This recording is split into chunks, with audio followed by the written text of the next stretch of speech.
We begin this hour with breaking news just into CNN. The Georgia prosecutor leading the state's election interference case against President-elect Donald Trump is now disqualified. CNN's Caitlin Polance is here with more. Caitlin, what can you tell us about this? This is just coming in the last several minutes. This is a big development. A big development, and a big development that Donald Trump has wanted for a long time. That case against him in Georgia, the criminal case, where it's accusing him and several others of a racketeering conspiracy related to the 2020 election, it's already been paused. Now, it's not even backburnered. This is a case that will be dead in the water. It's officially over. Fani Willis, the corrupt Fulton County District Attorney, has been removed from her case against Trump by a Georgia appeals court, signifying the end of this sad and pathetic chapter of Democrat lawfare. We just keep winning, gang. The golden era has officially dawned, and the entire Democrat regime appears to be imploding right before our very eyes. I'm Dr. Steve, your patron professor, here to celebrate right along with you the triumphant rise of a new populist era that you made possible on November the 5th. So make sure to smack that bell and subscribe button if you haven't already done so. Before we dive into what is yet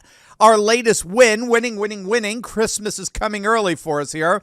Let's give a huge shout out to one of our sponsors who makes these videos possible, and that's Liver Health Formula. Now, if you're one of the 100 million Americans struggling with all the weight gain and loss of energy that comes with a fatty liver, these patriots are going to be your best friend. Liver Health Formula is an all-natural supplement. It contains 12 clinically proven botanicals that help recharge and protect your liver. It's manufactured right here in the USA, and it's approved by independent American doctors. And if you click on that link below right now, you can try Liver Health Formula and receive a free bottle of blood sugar formula when you order today. So don't let a fatty liver keep you sluggish and inactive. You know, those of you who've been with us for a while, you know I myself recently lost 60 pounds, and I can say it was one of the best decisions I ever made, and now it is your turn.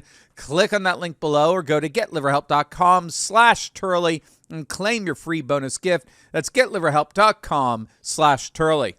Fani Willis's 15 minutes of fame are officially and finally over. A Georgia appeals court has ruled that she is indeed disqualified from prosecuting her case against President Trump. A pathetic case, a case embroiled in obvious lawfare. In fact, this ruling comes the same week we learned that Nathan Wade, the former Fulton County special prosecutor who was having a fling with Willis while she promoted him to his position, he met with Biden administration staff on at least 2 occasions during Fani Willis's probe of Trump, indicating that this prosecution came by way of orders directly from D.C. These were coordinated lawfare prosecutions designed to knock Trump out of contention for the presidency. These were interference. These were blatant interferences in a democratic process. Obviously, they backfired big time, but now an appellate court has stepped in and basically put an end to this entire circus. Now, as I'm sure many of you know, it all started when it was revealed that Willis was having an ongoing affair with Wade. It was widely reported that the time that this romantic relationship happened before Wade's appointment to special prosecutor, which completely violates the Georgia rules of professional conduct, which are the state's guidelines for lawyer ethics. Those rules of professional conduct require an attorney to practice with, quote, independent judgment, which means that government officials like Willis are to, in fact, be in appearance independent and impartial in their performance of their official duties. So I reported to you a year ago or so, if those allegations of the affair were proven to be true, and they were, but that alone would inevitably mean the disqualification of both Willis and Wade from this case, in that they both failed to maintain an air of professional impartiality in the carrying out of their duties. But as it turns out, that appointment of Wade to special prosecutor while they were having an affair was just the tip of the iceberg of the corruption of this Fulton County District Attorney's Office. As it turns out, Fani Willis was also paying Wade nearly $1 million in legal fees from Fulton County, substantially exceeding the compensation for any other Georgia state or county prosecutor.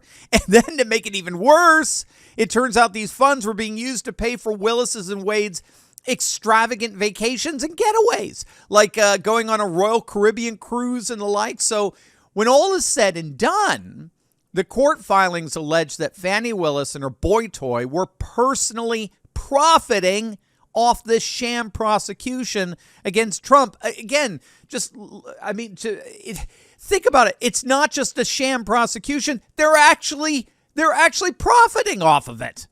And then, as if things could not possibly get worse, Newsweek reported that Fani Willis's office was flagged by Fulton County officials for a pattern of what they were calling high-risk spending practices related to her use of federal and state dollars. That's right, your tax dollars.